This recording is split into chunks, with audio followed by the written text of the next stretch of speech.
Stranger Things star Sadi Sink is back on Broadway and John Proctor is the villain.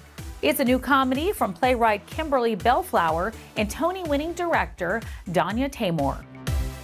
Here's Beth Stevens with another edition of Building Broadway. Well, thank you for inviting me to the classroom here at the Booth Theater. This play takes place in a classroom and it has teens reading the Crucible. Why was that a jumping off point for you, Kimberly? I think that the way my brain works and has always worked is to make sense of my life and the world around me through the books I'm reading. Arthur Miller wrote The Crucible as an allegory for McCarthyism about the Salem witch trials, and I got the idea for this play in the early days of the Me Too movement in 2017. And so as a continuation of this play that is taught still in most high schools that I know of, it felt like an organic jumping off point and was kind of a way that I was making sense of the Me Too movement and the way that we were all collectively, culturally re-examining the way we talked about power and gender and reframing past experiences. It just felt like a great continuation of this great canonical play. It's so great that you use the word reframing, because even the title, John Proctor is the villain, is a reframe. So how did that spark conversations between the two of you? Well, we both love The Crucible. I think that that's not something that everybody always assumes is true when they see the title of the show. And I think that part of what we talked a lot about in the room was just allowing for there to be multiple examinations of the same thing, multiple ways of viewing the same thing, and for those things to all be valid. There's a lot of grayness in the play, moral ambiguity, and I think the title is provocative, which is great. And I think it just seeks to open up this discussion and to say it's okay to question something that you've always been taught. It's okay to say, wait, why? Why is it like that? So we had a lot of discussions like that. So Danya, last season you worked with mostly boys in The Outsiders, and now you're with mostly young people, mostly girls. Tell me about the shift. I think that working with young people in general is a gift. I think that stories about young people are so powerful and resonate so much with audiences because young people are raw, vulnerable. It's kind of when we become who we're going to be is when we're teenagers. But yeah, it's definitely like a 180 energetically from The Outsiders, which is cool, to examine girlhood after examining boyhood.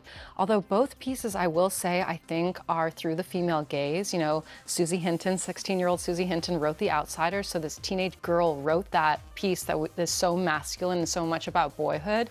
And then Kimberly Belflower, through her 16-year-old self, wrote John Proctor is the villain. So I think that they are kind of both examinations, one of boyhood, one of girlhood, but both through this really female gaze, which I have found so incredible, and it's brought up so much for me, and cathartic, I think is the word I was searching for. So it's been a gift to work on two sides of the same coin this past year.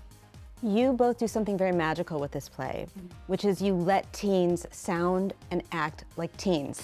It does not feel like someone in their 30s wrote their dialogue. So tell me about that process, both on the page and in the rehearsal room. Yeah, I think it's interesting because and I'm very, very grateful for these compliments of like, oh, you tapped into like Gen Z so authentically. But I also think that like, of course, the way that teenagers speak changes and evolves, but also I think that like the fundamental emotional core of it is the same.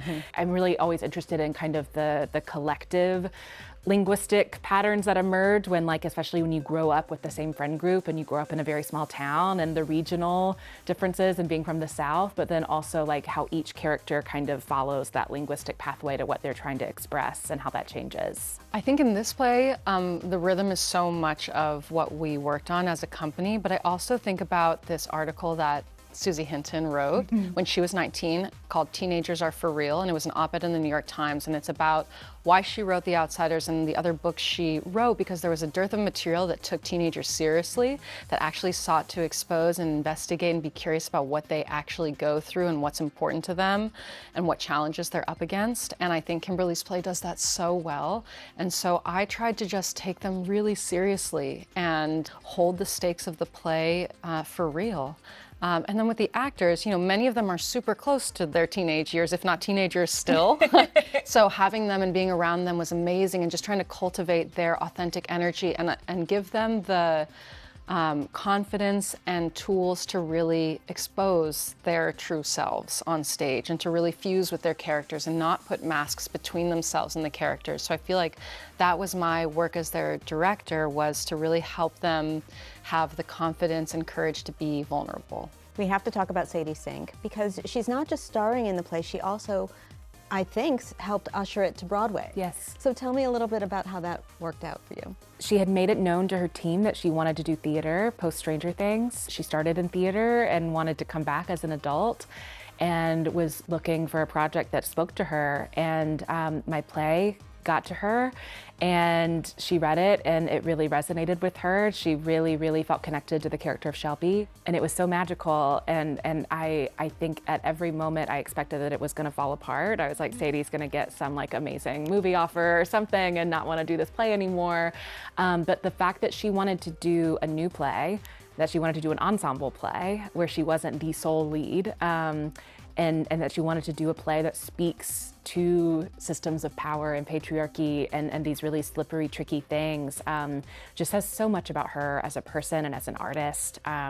She's extraordinarily skilled and has an extraordinary heart. She's just such a pleasure to work with and be around. We just adore her. Now that we're sitting here on the set, is there anything in the play or even in the production that we might not notice on a first viewing? Just something to keep your eye on.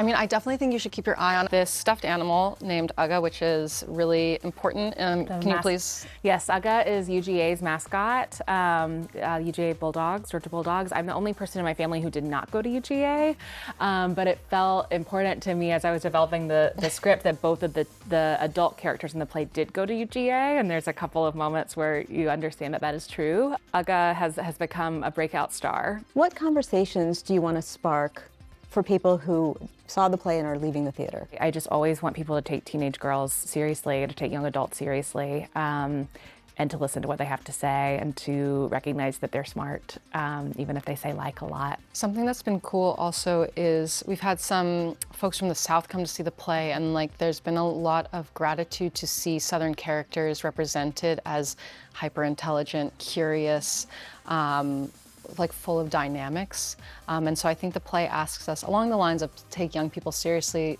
Don't judge people based on how they might seem to you. Shelby appears like fiery and a lot.